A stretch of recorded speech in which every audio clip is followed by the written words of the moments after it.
Следите 3 гости во ова издание. Следен е Оливер Спасовски, координатор на пратеничката група на Социјалдемократскиот сојуз, екс-министер за внатрешни работи. Господин Спасовски, зарем не е срамно? Ве прашувам како пратеник и сите останати пратеници кои бевте на анкетната комисија да барате пауза од родителите на жртвите? Па тоа е и срамно, и би рекол и нечовечки. И за мене беше големо изненадување зошто пратеничката група на ВМРО-ДПМН не побара да има пауза во моменти кога можеше да се разговара на темата. Така да и ова јас го кажав дури во дебатата на таа анкетна комисија, дека ако родителите изнајдоа сила после сите случувања да дојдат не само во собрание да дебатираат, да разговараат со многу релевантни институции во државата, со народниот правобранител, со медиумите и така натаму, да протестираат, тогаш не станува збор дали ние ќе имаме сила да разговараме на таа анкетна комисија или било каде на темата која што треба да значи промена на системот како што го најави владата после случувањето. Што фајде? Какви се ефектите од ваква една анкетна комисија во ситуација кога паралелно се одвива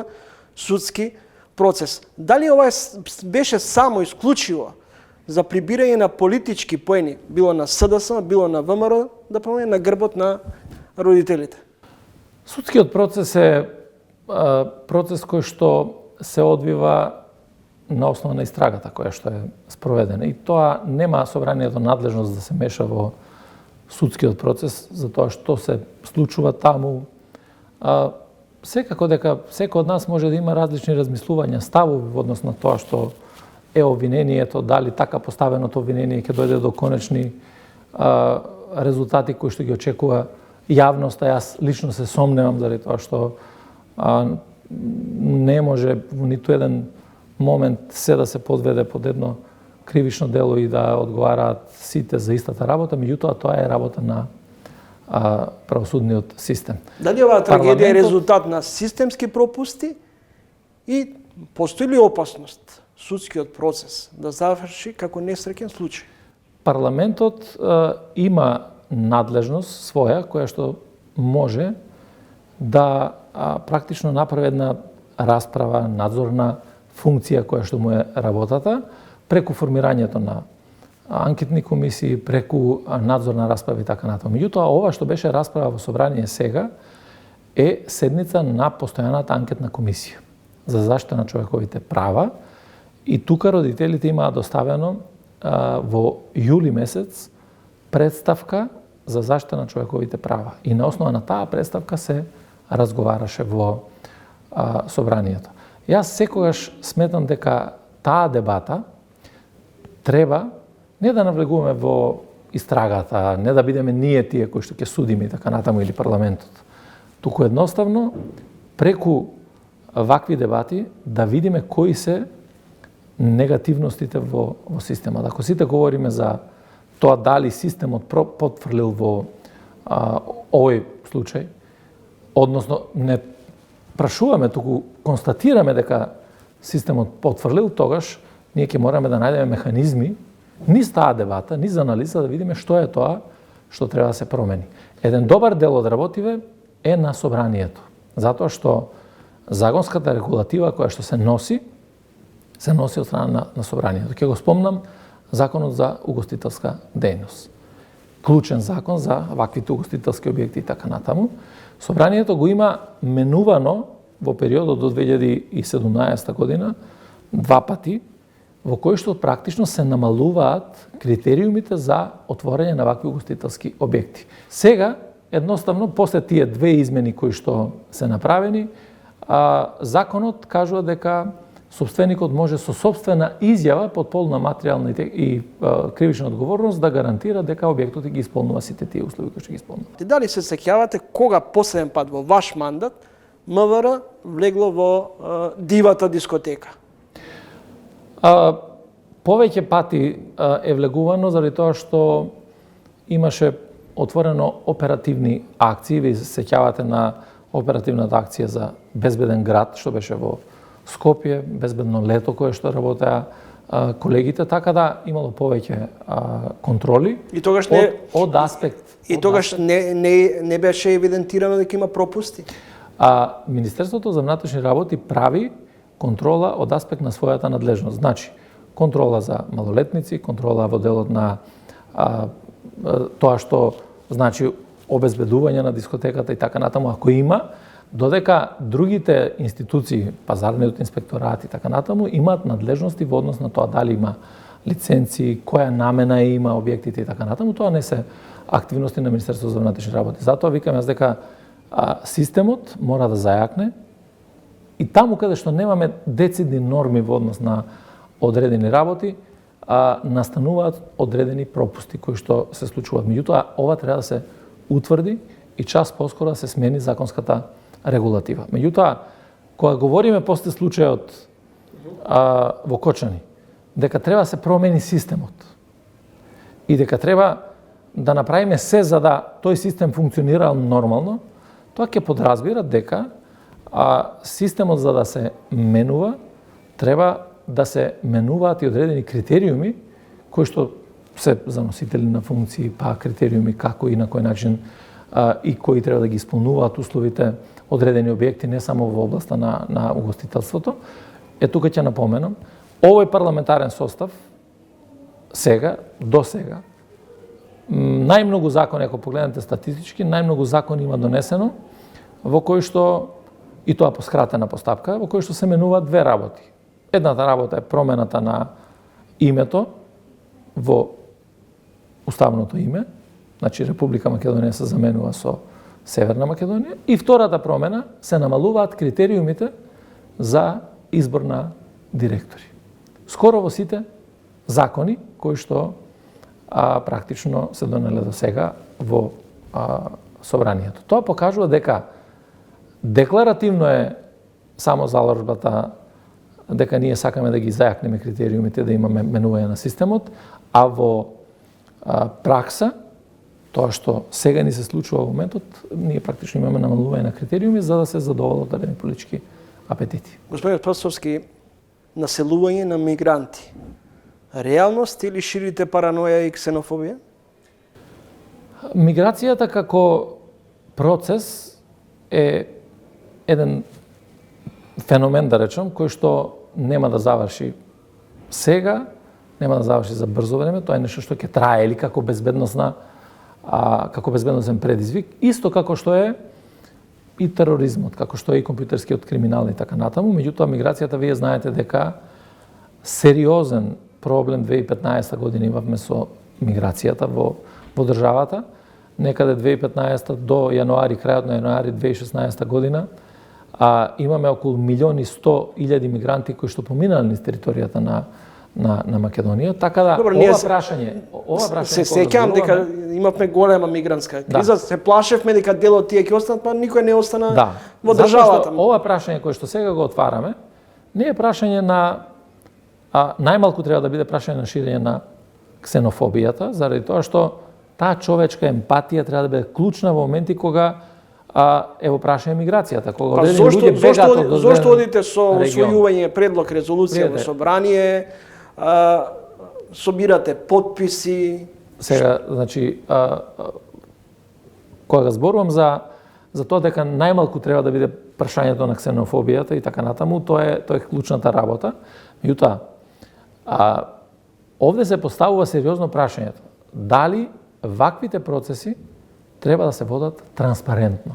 Дали разговорите која беше во однос на договорот со Британија треба да бидат транспарентни, да видиме што е тоа што се разговара? Се сомневате ли во ставот на премиерот кога да вика дека мигранти во Македонија нема да бидат примени? Па секако дека има сомнеж заради тоа што ако имате ситуации во кои што се разговара на темата мигранти, ако имате состојба во која што медиуми значајни во Велика Британија објавуваат дека има такви разговори помеѓу владата на Северна Македонија и на Британија апропо договорот кој што го имаме случајно, па дури се споменуваат и цифри од 20.000 фунти по мигрант.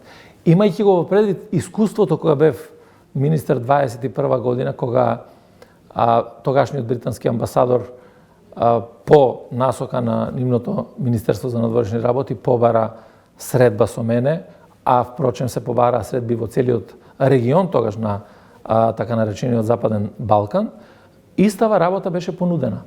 Да бидат тука, да се вложуваат одредени финансиски средства во згради и така натаму, а да тие кои што бараат азил бидат на територијата на Македонија, оние кои што ќе добијат да заменат во Британија, остатокот треба ние да ги вратиме. Оправдани се стравувањата заради тоа што ние не сме имале ситуација во која што на транспарентен начин ова се договарало. Јас во тој Зошто како најголема опозицијска партија вашиот лидер не побара средба со британскиот амбасадор во Скопје да изврно да се информира, или вие вашите ставови ги темелите исклучиво врз информациите на британските медиуми?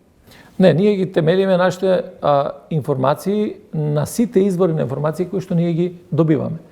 И впрочем, работата на опозицијата е да ги прибира сите тие информации, и ако гледаме дека владата не сака транспарентно пред јавноста за тоа да разговара и да се затвори ова прашање, тогаш мора да го отвараме во јавноста се додека не го затвориме на начин на кој што треба да се затвори во овој дел. Дали е точна информацијата што ВМРО-ДПМН тврди дека во 2018 година имало договор за отворање на прифатни центри за мигранти? Не е точно, затоа што прифатните центри за мигранти се отворени во 2015 година.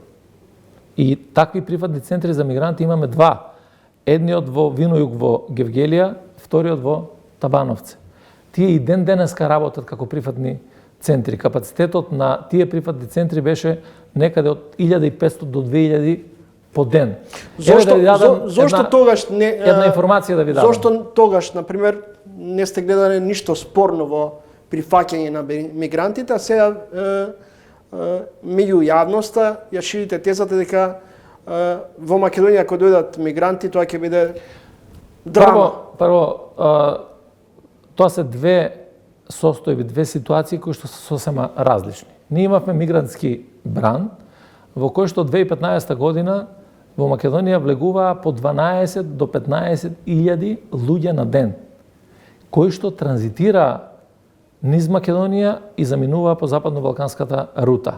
Вие самите се сеќавате дека во Македонија не постоеше законски основ тие мигранти да се третираат легално кога престојуваат на територијата на државата. Па дојде тогаш до измена на законот за странци, па се даде рок од 72 часа да може да ја поминат државата. Значи, таа ситуација во која што имаме транзитно поминување низ територијата на Македонија е една работа. Сега имаме состојба во која што се разговара дека ќе имаме мигранти кои што ќе бидат на територијата на Македонија, а ќе аплицираат за азил во Велика Британија. Сите оние кои што ќе добијат ќе заминат таму, остатокот треба да се вратат од земјата на потекло. Македонија нема случајно договори со земјите од Блискиот Исток, од Африка и така натаму за реадмисија, за враќање практично на ваквите мигранти. Еве да ви дадам информација. Во средата вечер, преку ноќ, во транзитниот центар во Табановце, една група на египетски мигранти го имаат демолирано целиот камп. Дури имам информации дека Црвениот крст побарал да не работи кујната за да не им дели храна, апропо немањето на безбедност во овој дел. Имам информација дека кампот транзитен во Табановце во овој момент нема видеонадзор заради тоа што летото имало некаков пожар во кој што практично опремата изгорела и веќе не се ставила некоја нова опрема и така натаму. Ова се прашања кои што мора да бидат одговорени пред јавноста и преку таквите одговори на сосема транспарентен начин да заземеме сите заеднички став. Мојот став личен е дека не можеме да бидеме земја во која што ние ќе спроведуваме постапка за азил на некоја друга држава, а при тоа да ни остануваат мигранти кои што нема да можеме да ги вратиме нас. Во што е заблудата околу мигрантите? Нема бегалски кампови, но дали е возможно да има бегалски населби? Тоа е вистинско прашање кое што јас си го поставив и ќе ви кажам на што го базирав тоа прашање. Едното е на изјавата на премиерот, кој што рече додека сум јас премиер нема да има бегалски кампови. Предпоставам дека бегалски кампови како оние што беа или што се во Гевгелија и во Табановци, кои што се отворени 2015 година, или бегалски кампови како што ги имавме 99 година на бегалците од Косово. Меѓутоа, дали е можно да имаме некакви населби? Да, можно е. Сега ќе ве вратам назад за кажувањето на министерот кога кажуваше дека 21 година владата донела одлука ќе се гради бегалски камп во Бардовци. Апсолутна невистина. Владата донесе одлука да се гради преку европски проект нова зграда на Центарот за странци. Центарот за странци е дел од систематизацијата или од структурата на функционирање на Министерството за внатрешни работи. Денеска го имаме Центарот за странци во Газибава, кој што е во еден објект, поранешна градинка, во несоодветни услови кои што не ги исполнува ниту еден од тие критериуми. Под притисок на јавноста тогаш владата донесе одлука да се прекине тој проект, иако беше започнат од страна на Европската унија, и сметам дека таа одлука беше погрешна на тогашната влада, затоа што требаше да се изгради тој центар за странци, ама тоа нема врска со мигранти, со мигрантска некаква криза или мигрантски бранкоши ги има. И втората изјава која што ја слушнав деновиве од еден од пратениците на ВМРО-ДПМН беше дека додека е ВМРО на власт, нема да има ни еден илегален мигрант на територијата на Македонија. Ова е исто така еден став многу симптоматичен во јавноста што се пласира. А што правиме со легалните мигранти, ако немаме илегални мигранти? Значи се прашуваме со легалните мигранти што правиме. Следите дрен гостин во студиото Оливер Спасовски, пратеник, координатор на пратеничката група на Социјалдемократскиот сојуз, екс-министер за внатрешни работи. Ако буџетот е скроен за вонредни избори, како што вели вашиот сопартиец Бетичи, дали не мислите дека веќе ве гази времето во подготовка на новото раководство на Социјалдемократскиот сојуз? Секоја политичка партија треба да биде подготвена, зборувам организацијски и програмски, за изборни процеси. Така да партијата треба час поскоро да ги заврши сите тие подготовки, реформи, ако сакате, промена на раководство и така натаму, и да се насочи кон целосна организациона консолидација од најниското ниво на делување на партијата, тоа е местниот одбор, па се до највисокото партиско раководство, Централниот одбор, Конгресот. Како е возможно на партијата? Председателот на партијата да бара оставка од целото водство, а тој да не понесува одговорност? Видете, јас зборував на таа тема. Сепак логично е за вас тоа? Сепак одговорноста, оставките и така натаму, тоа е лична работа, морална, етичка и така натаму. Зошто тоа е донесено како одлука, сепак сметам дека правени се некакви анализи. Колку и тие да не се... Еве, хипотетички, да сте вие на местото на Филипч, вие како би постапиле? Па видете, има пракса веќе воспоставена во СДСМ во овој дел и мислам дека јас лично сметам дека изборниот резултат ќе мора да ги покаже потезите кои што треба да ги повлечете понатаму. Мицковски на Конгресот ги собра сите, и критичари, и дисиденти, и стари кадри, и од бомбите, и пред бомбите. Зошто Социјалдемократскиот сојуз на Македонија бега од старите кадри во партијата, кои денеска ви се гласни критичари? Резултатот на успехот на секоја политичка партија е пред се во единството. Значи, покрај политичката платформа која што ќе ја понудите кај граѓаните, покрај добрата организација која што имате, секако дека една од клучните работи е да ги соберете, односно да ги ангажирате, да ги обедините сите, или ако сакате пред се да ги мотивирате сите тие кадри за да бидат дел од структурите или од оние активисти, волонтери кои што ќе работат за Кој го партија. создаде раздорот во партијата? Така да сметам дека СДСМ, ако сака да има успех, ќе мора сите да ги обедини. За мене не постојат стари и нови кадри. И тоа е многу дискутабилно прашање кога разговарате за тоа што се стари, а што се нови кадри во СДСМ. А затоа што, верувајте, од сите носители на функции постојат многу повозрастни, многу поактивни, многу поборбени членови на СДСМ и секое водство мора пред се да мисли за членството на СДСМ. За најобичниот член во Битола, во Кичево, во Охрид, во Куманово, во Крива Паланка и така натаму, а не за кадрите само во раководството. Тоа не сме да се влече таква паралела. Ние сепак имаме одговорност за членството генерално, меѓутоа одговорност и за граѓаните за државата. Дали има потреба од нова идеолошка матрица на социјалдемократите? Не може да има потреба од нова идеолошка матрица. Идеолошката матрица е јасна. Социјалдемократијата е темелот на социјалдемократскиот сојуз.